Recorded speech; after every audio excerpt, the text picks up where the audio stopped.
Eu quero ler para nós, aqui na carta aos Hebreus, no capítulo 7, do verso 26 ao 28, destinada aos Hebreus. Não se tem certeza sobre quem seja o autor. Durante muito tempo havia uma maioria na igreja que achava que era ela de autoria de Paulo. Depois as dúvidas aumentaram e eles resolveram deixar sem autor. Havia Bíblias antigas, quando você lia, você ainda encontrava aqui carta de Paulo aos Hebreus, depois mudou. De modo que não é importante, na realidade. O importante é que o que aqui se diz é inegavelmente verdadeiro. Faz sentido com o Evangelho, faz sentido com Jesus, faz sentido com o amor de Deus. Tenha sido Paulo quem escreveu, ou Barnabé, ou tenha sido qualquer José desconhecido da Palestina, tudo que disse era verdade, de acordo com o Espírito do Evangelho revelado em Jesus. Olha só o que se diz, numa linguagem sacerdotal, uma linguagem do templo, por isso a carta é chamada aos Hebreus, porque era o pessoal que tinha crido no Evangelho, dentre os judeus, e que tinha saído e abandonado o templo de Jerusalém, no que dizia respeito aos significados anteriores que eles atribuíam ao templo enquanto eram religiosos do judaísmo. Mas agora, entendendo que aquele templo era uma grande cenografia de inspiração de natureza espiritual e psicológica, mas não passava disso, de que a geografia onde ele estava construído não era santa, mais santa do que de qualquer outro lugar. Agora que supostamente eles tinham entendido que o único santuário que Deus habita não é feito por mãos humanas, mas é o coração, é a consciência da gente, se esperava que eles prosseguissem adorando a Deus em espírito, em verdade, em dilatamento de percepção. Mas o que aconteceu foi um retrocesso. Eles voltaram atrás. Depois de 8, 10, 12 anos de caminhada, eles começaram a querer as seguranças psicológicas e rituais da religião. Então, os que habitavam a região do templo em Jerusalém, que queriam recorrer outra vez e recorriam à prática de sacrifícios, de bodes e de touros e de pombinhos, a todas as práticas das festas judaicas, as barganhas, as oferendas, a tudo o que se tinha instituído antes na lei de Moisés e que tinha sofrido uma quantidade imensa também de acréscimos dos religiosos e da tradição dos anciãos lá em Israel. É porque esse pessoal que tinha crido no Evangelho, que tinha entendido que Jesus é o Cordeiro eterno de Deus que tira o pecado do mundo e de todos os mundos, e que tinha crido que em Jesus a revelação de Deus estava finalizada, e que tudo que não era como Jesus tinha ficado obsoleto, ultrapassado, e era para ser deixado de lado, não passava de arquetipia, de natureza psicológica, para compreensão daqueles aos quais a palavra de Deus vinha sendo dirigida, mas que agora, com Jesus, com o Emanuel, com Cristo entre nós, todas aquelas coisas tinham ficado no ambiente delas, no ambiente das sinalizações, das simbolizações, dos tipos, das alegorias, das metáforas, das imagens imediatas que queriam significar, simbolizar e projetar sentidos maiores. Mas uma vez que o sentido maior, único e absoluto, que era Cristo, tinha se manifestado e se encarnado, todo aquele arcabouço inteiro tinha caído em obsolescência. E agora tudo que se tinha, e tudo que se precisava, e tudo que se necessitava, não só judeus, mas seres humanos de qualquer outra cultura, civilização, entendimento, percepção, era saber que em Cristo tudo tinha sido feito, que na cruz tudo tinha sido pago, que toda dívida humana estava quitada, não para que nós nos entregássemos ao pior de nós mesmos, mas para que, suspensa a neurose da culpa com a sua angústia que não nos sara, a culpa não nos sara pela culpa daquilo que nos faz tropeçar mais e mais naquilo que nos faz sentirmos-nos mais culpados. Ao contrário, a culpa é apenas uma exacerbadora daquilo que ela própria virá a sofrer, daquilo que ela própria virá a dizer: por tal coisa me fiz culpado. Suspensa a culpa. Todo ser humano, quando de fato entende que Cristo pagou, que está pago, suspensa e tirada a culpa, não se instala a licenciosidade permissiva no ser, mas uma gratidão que quer criativamente andar na busca de se tornar semelhante a Deus em Cristo como homem. Esse é o milagre simples do Evangelho, para se realizar em qualquer lugar da terra.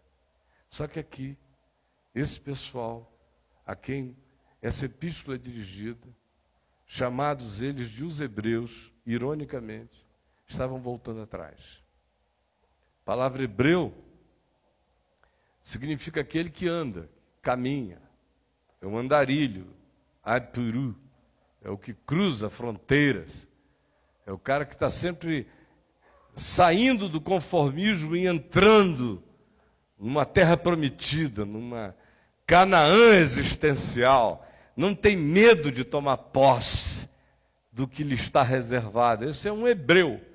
Etimologicamente, essa palavra definia esse espírito andarilho desinstalado, crescente, aumentante na alma.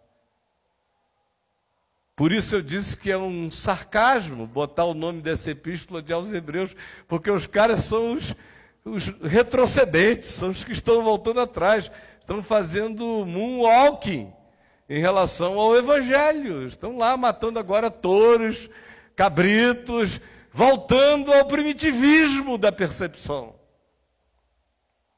Aí se escreve a epístola aos hebreus dizendo a eles: será que vocês não entenderam nada? Por favor, vocês não compreenderam que voltar para isso é voltar para o primitivismo, que essas coisas eram blade da nossa infância espiritual, que isso era ioiô, era bolinha perereca para jogar, para a gente se divertir, que isso era vôlei de praia. Vocês não perceberam que isso aqui era balão de gás da religião para distrair as crianças? Mas que em Cristo a gente virou homem. No Filho do Homem, a infância da consciência termina. Como é que vocês podem, depois de Jesus, pensarem que o Criador de todas as coisas vai fazer remissão de pecados se você matar uma pomba?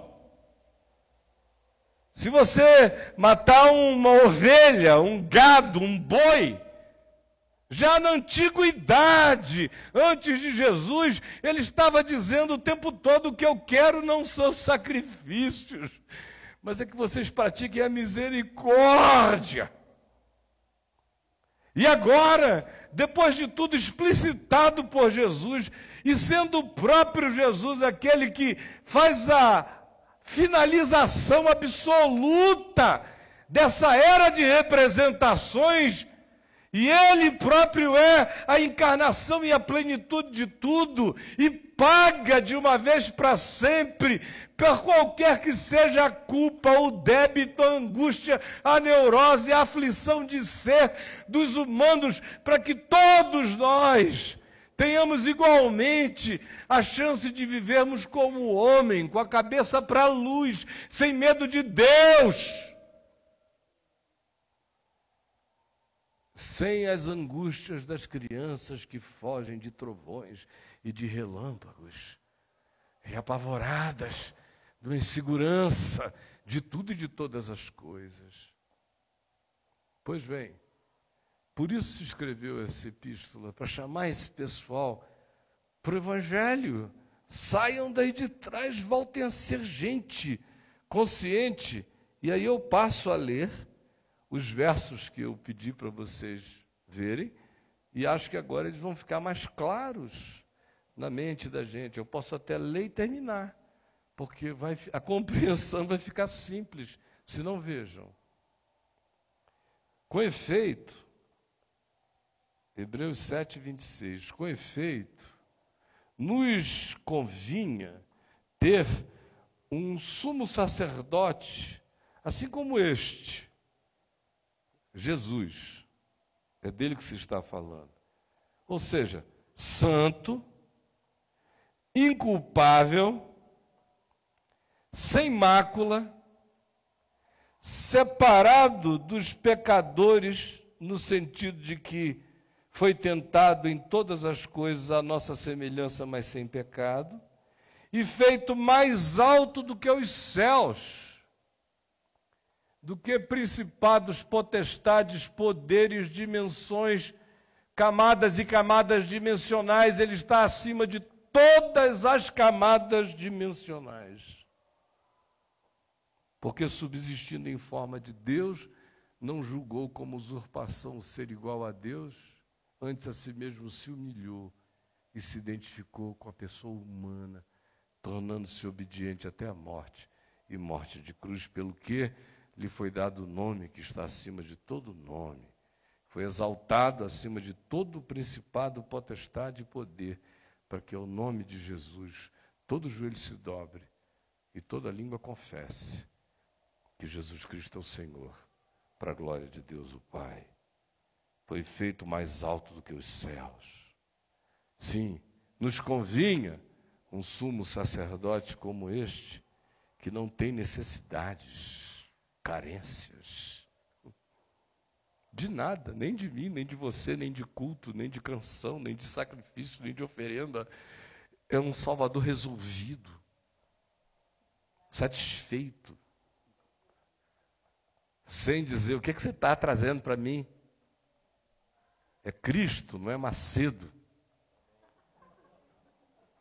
Nem é cristão, no sentido do cristianismo, das cobiças, das demandas. Ele está satisfeito.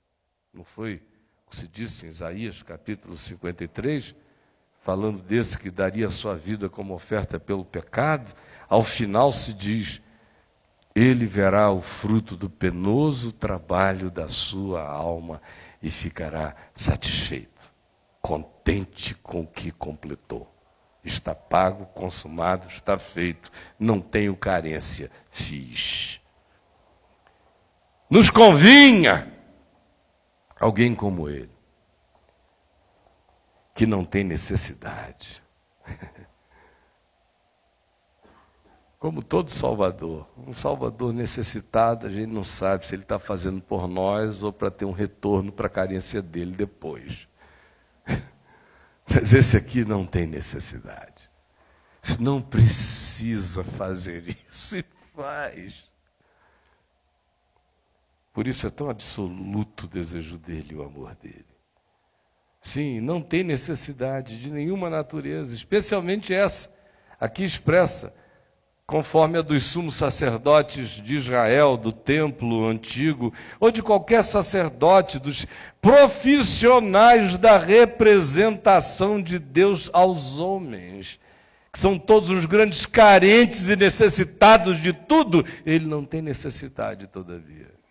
Sim, de nada e nem tampouco de oferecer, todos os dias, sacrifícios, cultos, orações. Primeiro, pelos próprios pecados do cara. Como eu que subo aqui e venho pregar, e que não sou sumo sacerdote de ninguém, nem atravessador, Deus me livre. Mas só porque eu venho ensinar o Evangelho, a primeira coisa que o meu coração busca é estar em harmonia, em consonância sincera com o que eu vou conversar com vocês. Não por um instante para depois surtar assim que eu saia daqui. Não, tem que ser a pavimentação da minha consciência, do meu dia a dia, do meu modo de ser mais livre e espontâneo. Mas primeiro, eu tenho que lidar com os meus próprios pecados, para poder depois ministrar a palavra de Deus aos outros. E eu não sou um sacerdote. Eu estou em Cristo. Nós todos temos um único sumo sacerdote. E quando a gente ganha a consciência do Evangelho, os sacerdotes acabam na nossa vida. Nós somos sacerdotes de nós mesmos na presença de Deus e temos a Jesus como único sumo sacerdote, nos mediando diante do Pai, e ninguém mais fica no caminho. Mas aquele que nesse mistério no passado assim se oferecia, ou era chamado para ser sacerdote, primeiro tinha que se oferecer oferendas pelos seus próprios pecados e depois pelos do povo. Mas nós temos um que não tem necessidade disso, porque fez isto uma única vez na cruz, quando a si mesmo se ofereceu. Porque a lei constitui sumos sacerdotes a homens sujeitos a fraquezas, mas a palavra da promessa eterna de Deus, que veio depois da lei dada aos homens, foi nos dada depois dela, por isso revoga a lei, constitui o Filho de Deus como único sacerdote perfeito entre nós e Deus, para todo sempre. Amém. Nos convinha, portanto, ter tal sacerdote. Aí você diz, mas o que você de fato quer nos dizer hoje à noite? Como se eu não tivesse dito nada ainda. O que eu quero é uma coisa muito simples.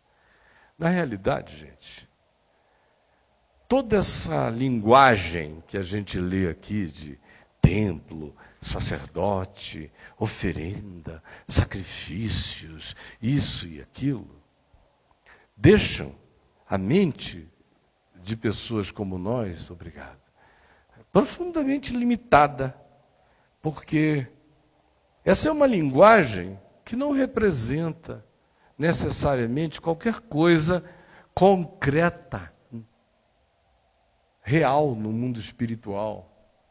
Por exemplo, querem ver como não representa?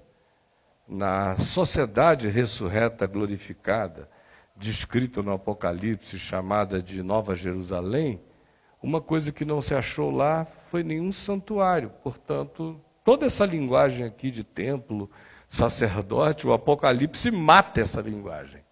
Acaba. Não tem futuro. Já não tinha aqui. Por isso que a epístola foi escrita dizendo, parem com isso, isso acabou. E no futuro, o Apocalipse diz, João fala, eu entrei nessa ambiência eterna e não tinha lugar de culto, de santuário, porque culto é um modo de ser eterno em Deus. É só isso. Então, nós estamos só ainda falando de uma linguagem. Quando a gente fala de um sumo sacerdote, não fica com essa cabeça assim, toda vaticanizada, imaginando Jesus, uma espécie de Papa Francisco, assim, sabe? Super, absolutamente do bem, fazendo orações, o fulano está lá. Não, Isso é só uma imagem antiga de como funcionava a arquetipia psicológica e espiritual dos judeus. Foi escrito para judeus, está trabalhando com códigos que os judeus entendiam há 2000 anos atrás. Nós não temos que ficar presos à estrutura, à edificação, à cenografia, ao presépio. Em síntese, a única coisa que está dita ali é o seguinte: esquecida a cenografia e o presépio, o que se está dizendo é: nenhum homem precisa de nenhum mecanismo, nenhum sistema, de nenhuma natureza, de nenhuma mediação, de nenhuma mecânica, de nenhuma alquimia, de nenhum conjunto de verdades, de nenhuma sistemática, de nenhuma construção elaborada por mestres da mente, ou por sacerdotes, ou por filósofos, ou por pensadores. Ninguém precisa de nada disso. Jamais se precisou e nunca se precisará. Todas essas coisas, se um dia elas existiram por causa da infantilidade, da imaturidade, da primitividade, da necessidade evolutiva de percepção da história. Mas a cada nova idade ou geração, à semelhança da nossa vida, se esperava que etapas fossem deixadas de lado, porque agora em Cristo, o que está revelado para todo homem é que não se adora a Deus em nenhum monte especial, em nenhuma localização definida. Não existe nada sagrado. Tudo é feito santo, se vivido, se pisado, se provado, se experimentado, com a mais inteira verdade de ser, sem auto-engano diante de Deus. Todos se tornaram aceitáveis por causa de Jesus. É isso que está dito. Acaba com necessidade de comprar pedra para fazer prédio, tijolo, cimento. Acaba com todo esse aparato de organização de representantes dos homens diante de Deus. Acaba com essa história do venha para a campanha do milagre. Acaba com o cristianismo. E de quebra com tudo que é religião. De quebra. Porque convida todo homem a andar em espírito e em verdade. Porque diz, tudo mais é de uma relatividade que já não serve mais nem para nos enganar como simbolização. Porque depois de Jesus não dá mais. Depois de termos bebido da água da vida, não dá para a gente se contentar com água mineral lindóia. Não tem condição. Não dá para voltar atrás depois de certas percepções. Depois de certos entendimentos, não dá mais para ficarmos nos enganando. A alma não aceitará, uma vez iluminada, todo o retrocesso. Experimentará a revolta, a depressão, a insatisfação, a aflição.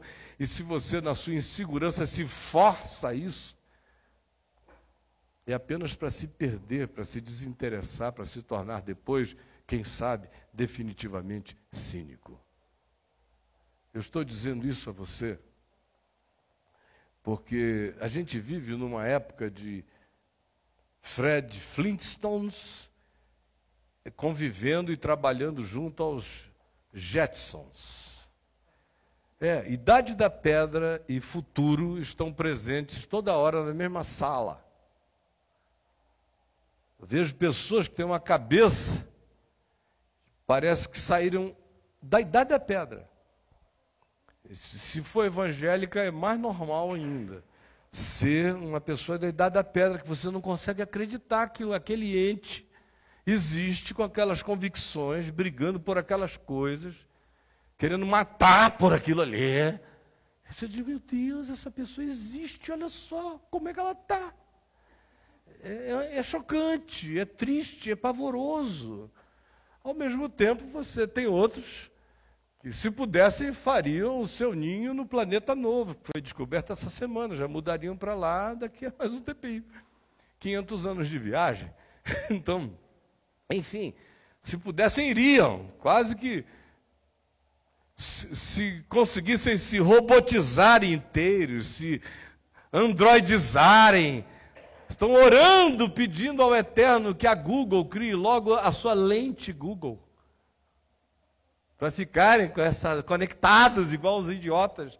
Enfim, a gente habita, esses polos estão aqui à nossa volta o tempo todo. Agora, apesar disso, o que eu noto é que o primitivismo da percepção espiritual de todo mundo é basicamente o mesmo. Todos inseguros, todos precisando de representantes, de gurus, de intermediários, de intercessores, todos ao seu modo procurando suas visões de espiritualidade, mas com os seus profissionais da iluminação espiritual, sem provarem a liberdade dos filhos de Deus, de terem aquela paz imensa de se saber completamente reconciliado com o Eterno. Isso é que é a coisa mais maravilhosa. Eu estou reconciliado com o Eterno. Não existe nada. Dele para comigo nunca houve. Ele é bom. Todo problema com Deus foi meu com Ele, é meu com Ele, é o meu medo dele, é a minha fuga dele, é a minha vergonha dele, é o meu autojuízo imputado a Ele, é o inferno que eu crio dentro de mim e digo que Ele quer me jogar lá. Eu vou me matando em nome de Deus, sem querer me entregar a Deus, fazendo de Deus o meu diabo e frequentemente do diabo o meu Deus. E o Evangelho simplesmente vem e diz: destrua todos esses templos, arrebente todos esses altares, que não fique pedra sobre pedra, que não seja derrubada. Todos os montes sagrados sejam aplainados e que você, enfim, tenha na sua consciência essa certeza final. Me convinha ter um sumo sacerdote como esse. Não porque ele esteja com incensos, badalando incensos na celestialidade dia e de noite. Senhor, olha o Pai, olha o Caio. Não. Ele é Espírito. Ele é amor, Ele é luz. Ele não está andando em nenhum santuário, em nenhum lugar. Como diz o Apocalipse, não há santuário. O santuário é essa catedral de amor, na qual nós já estamos. Aí você vai sair daqui, o ônibus vai atrasar, o dinheiro é mais curto que o mês, os problemas vão continuar. As ameaças de culpa ou os agentes do medo vão insistir contra a sua vida. Mas não esqueça de uma única coisa. Você tem um intercessor definitivo. Há uma oração eterna que foi feita, está feita, é feita em seu favor e não é retirada jamais. O seu Criador disse: eu o reconecto a mim eternamente. É isso que Jesus disse, é isso que Jesus fez.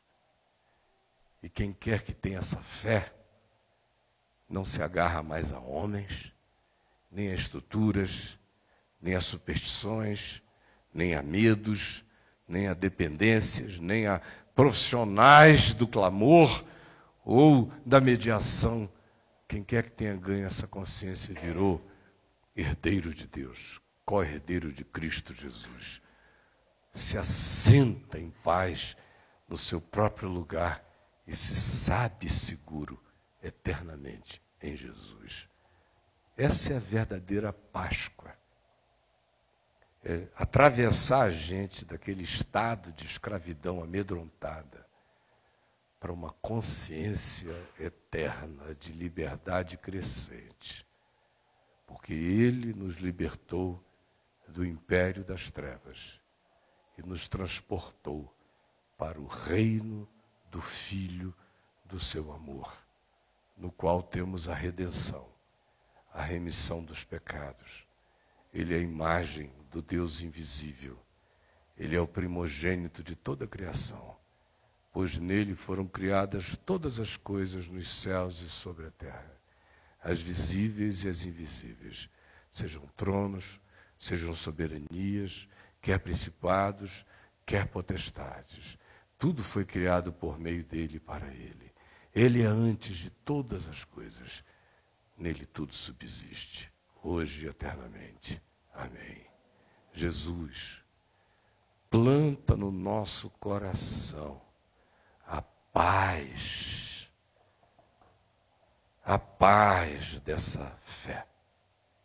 Planta em nós o descanso, a convicção de estarmos em Ti, da nossa inafastabilidade de Ti, da Tua segurança dada a nós. Por favor, põe as raízes do Evangelho tão bem plantadas na gente, que o nosso coração não ande de medo em medo, nem de vacilo em vacilo, mas fortalece-nos, andando adiante, sem retrocesso, sem voltar atrás em nada. Com efeito, nos convinha, e apenas nos convinha termos a Ti, Jesus, como mediador da nossa paz eterna. Em Teu nome. Amém e amém. Vamos ficar em pé. Pai, a maioria de nós, mesmo quando sabe tudo aquilo que hoje foi aqui repetido, na hora que dói, o coração se desespera, porque é pequena a nossa fé, porque está tudo feito, mas toda hora a gente pensa que não está. Porque Tu cuidas de nós, mas toda hora a gente imagina que se não Te molestarmos, Tu te esqueces. Porque nós Te tratamos como se Tu fosses um de nós. Eu sei que tem gente com muita angústia aqui hoje. Muita angústia. Eu quero Te pedir que Tu, que és o único que nos convém, o único que intercedes hoje porque já intercedeste eternamente e o que Tu fazes está feito. De modo que Tu oras por mim agora e por cada um de nós agora e sempre. Fortalece o nosso coração e que o Teu Espírito gere em nós aquela certeza da intercessão que transcende a lógica, que Tu estás nos colocando num lugar de bem para nós, ainda que hoje nós não consigamos discernir a vereda e o Teu caminho em nosso favor. Mas dá-nos um coração que se fortaleça na fé e que persevere sem medo, em confiança, é o que eu Te peço. E obrigado pelo livramento também que cada um aqui que precisa terá. Já está tendo, já teve, em nome de Jesus. E que o Senhor nos abençoe e nos guarde. Que o Senhor faça resplandecer o Seu rosto sobre todos nós e tenha misericórdia de nós. Que o Senhor, sobre todos nós, levante Seu rosto e nos encha dia a dia do Espírito Santo, de fé e de alegria. Em nome do Pai, do Filho e do Espírito Santo.